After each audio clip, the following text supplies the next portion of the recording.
Makadi kune vatsva, kune vagara vaine noti ndepi yenyu, kuri sei tinenge tichiuya nemalatest kuna ambassador Mutsvangwa, kune maloya nevanotonganya nemasabhu nemamambo. Nyaya yandayo nayo iri kuda kutongwa, iri kuda imimi kuti mutonge.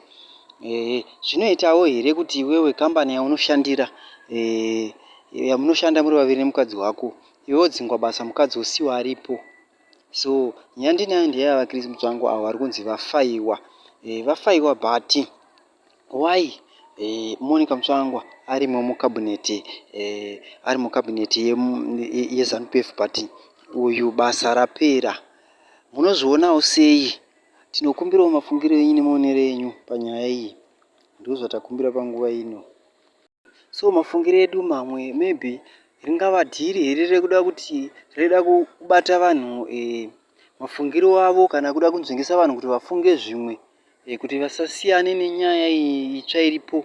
Asi chandokuudza ndechekuti mubato reZANU-PF hamuna chakanaka zvaizvozvi.